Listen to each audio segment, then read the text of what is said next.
ಆತ್ಮೀಯ ಬಂಧುಗಳೇ, ಶ್ರದ್ಧೆಯ ತಂದೆ ತಾಯಂದಿರೇ, ನಲ್ಮೆಯ ಸಾಹಿತ್ಯಾಭಿಮಾನಿಗಳೇ, ಎರಡನೇ ಕಗ್ಗದ ಬಗ್ಗೆ ಇಂದು ವಿಚಾರ ಮಾಡೋಣ.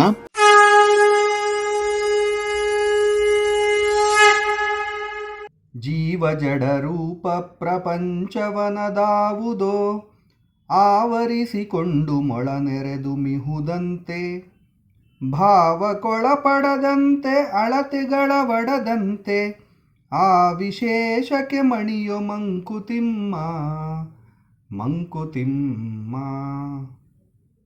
ಜೀವ ಜಡರೂಪ ಪ್ರಪಂಚವನಾವುದೋ ಆವರಿಸಿಕೊಂಡು ಮೊಳನೆರೆದು ಮಿಹುದಂತೆ, ಭಾವಕೊಳಪಡದಂತೆ ಅಳತೆಗಳ ಒಡದಂತೆ ಆ ವಿಶೇಷಕ್ಕೆ ಮಣಿಯೋ ಮಂಕುತಿಮ್ಮ, ಆ ವಿಶೇಷಕ್ಕೆ ಮಣಿಯೋ ಮಂಕುತಿಮ್ಮ. ಎಂತಹ ಅದ್ಭುತವಾದಂತಹ ಒಂದು ವ್ಯಾಖ್ಯಾನ. DVG ಅವರ ಈ ಒಂದು ವ್ಯಾಖ್ಯಾನಗಳು ರಹಸ್ಯಮಯವಾದದ್ದು ಮತ್ತು ನಿಗೂಢವಾದದ್ದು ಅಂತ ಕೂಡ ಹೇಳ್ಬೋದು. ಜಡ ಅಂತ ಹೇಳ್ತಾರೆ ಪ್ರಪಂಚವನ್ನ. ಹಾಗಾದ್ರೆ ಪ್ರಪಂಚ ಅಂದ್ರೆ ಏನು ಅಂತ ಮೊದಲು ತಿಳಿಯುವಂತಹ ಪ್ರಯತ್ನ ಮಾಡೋಣ. ಪ್ರಪಂಚ ಅಂದ್ರೆ ಸಜೀವಿಗಳ ಸಮೂಹ ಅಂತ ಹೇಳ್ಬೋದು.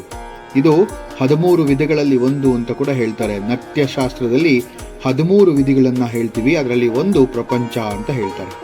ಈ ಪ್ರಪಂಚ 2 ತರಹ, ಒಂದು ಜಡ ಮತ್ತೊಂದು ಜೀವ. ಎಷ್ಟು ಸುಲಭವಾಗಿದೆ, ಆದರೆ ಅರ್ಥ ಮಾಡ್ಕೊಂಡ್ರೆ ತುಂಬಾ ಖುಷಿ ಆಗುತ್ತೆ. ಜೀವ ಅಂದ್ರೆ ಚೇತನ ಭರಿತವಾದದ್ದು ಅಂತ ಹೇಳಿ, ಜಡ ಅಂದ್ರೆ ಚೇತನವಿಲ್ಲದ್ದು ಅಂತ, ಅಂದ್ರೆ ಸಾರ ಇಲ್ಲದೆ ಇರೋವಂಥದ್ದು ಅಂತ ಹೇಳಿ. ಇವೆರಡರ ಸಮ್ಮಿಲನವೇ ಜಗತ್ತಿನ ವ್ಯಾಪಾರ. ಅದನ್ನ ಜಗದ್ವ್ಯಾಪಾರ ಅಂತ ಕರೀತಾರೆ.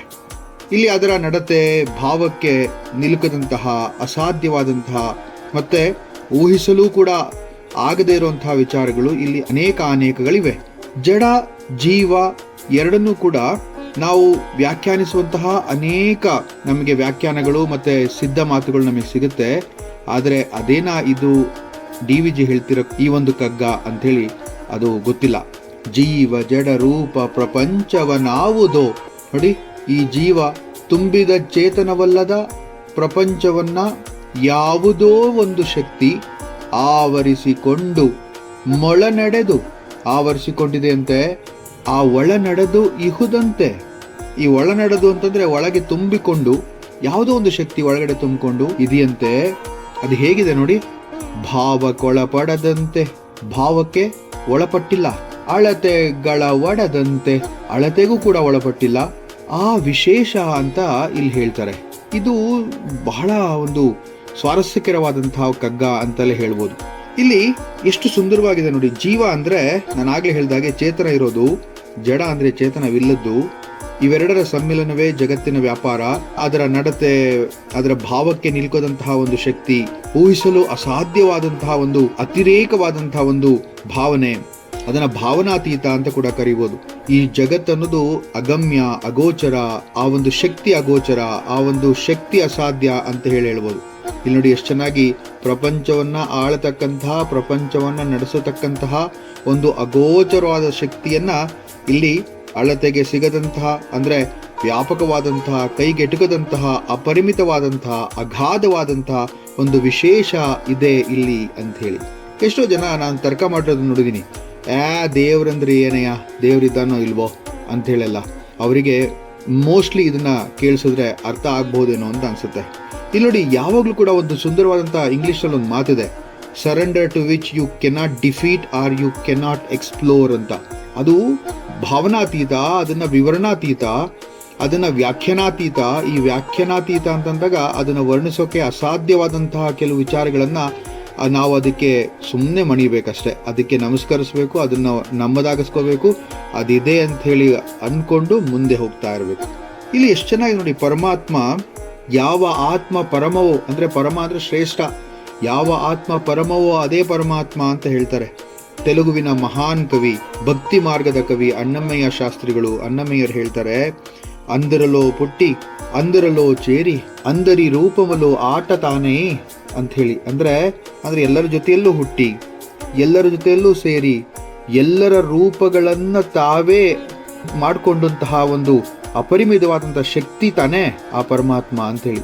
ನೋಡಿ, ಕುವೆಂಪು ಅವರು ಕೂಡ ಮಹಾಛಂದಸ್ಸಿನ ಮಹಾಕಾವ್ಯ ಶ್ರೀರಾಮಾಯಣ ದರ್ಶನಮಲ್ಲೂ ಕೂಡ ಹೇಳ್ತಾರೆ, ತನ್ನ ಲೀಲಾ ಲೋಕ ಲೋಕಂಗಳಂ ತಣಿವವೋಳ್ ಅಂಥೇಳಿ ಪರಮಾತ್ಮನನ್ನ ಇಡೀ ಜಗತ್ತು ಹಾಡಿ ಹೊಗಳುತ್ತೆ. ಈ ಅಗೋಚರವಾದಂತಹ ಶಕ್ತಿಯುತವಾದಂತಹ ಒಂದು ಅಪರಿಮಿತವಾದಂತಹ ಒಂದು ಎಲ್ಲೋ ಯಾರಿಗೂ ಕಾಣದೇ ಇರುವಂತಹ ಒಂದು ಶಕ್ತಿಯನ್ನು ನಾವು ಒಪ್ಪಿ ಅದನ್ನು ನಾವು ಪರಮಾತ್ಮ ಅಂತ ಹೇಳಿ ಅದಕ್ಕೊಂದು ಹೆಸರನ್ನು ಕೊಟ್ಟು ಅದನ್ನು ನಾವು ನಡೆಸ್ಕೊಳ್ತಾ ಬಂದಿದ್ದೀವಿ.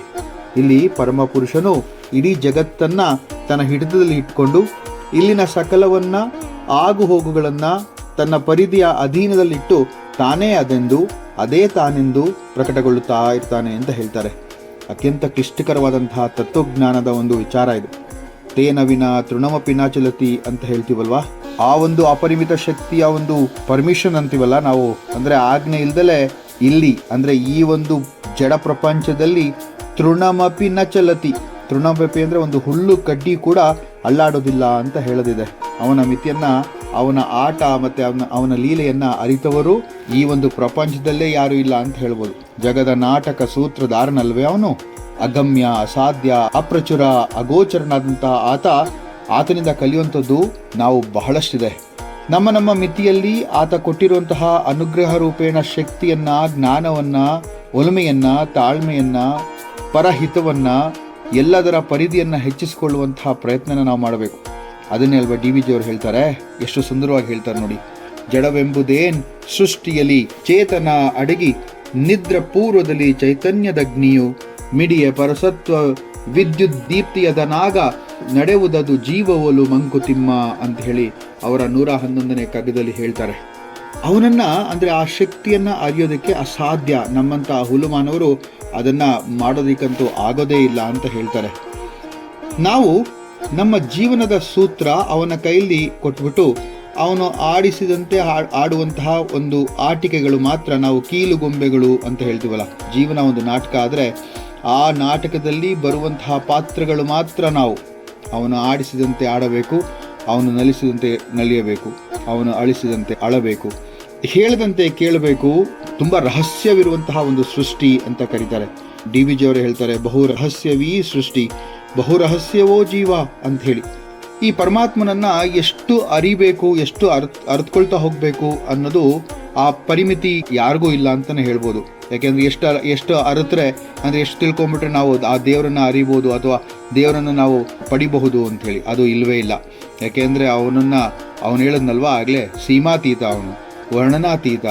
ಅಂದರೆ ಇಷ್ಟು ಸುಂದರವಾದಂತಹ ಶಕ್ತಿಯನ್ನು, ಇಷ್ಟು ಅಗಮ್ಯವಾದಂತಹ ಒಂದು ಶಕ್ತಿಯನ್ನು, ಭಾವಕ್ಕೆ ನಿಲುಕದ ಮತ್ತು ಅಳತೆಗೆ ಒಳಪಡದಂತಹ ಒಂದು ಅಗಮ್ಯವಾದ ಶಕ್ತಿಯನ್ನು ನಾವು ದೇವರು ಅಂತ ಹೇಳಿದ್ವಿ ಅಲ್ವಾ.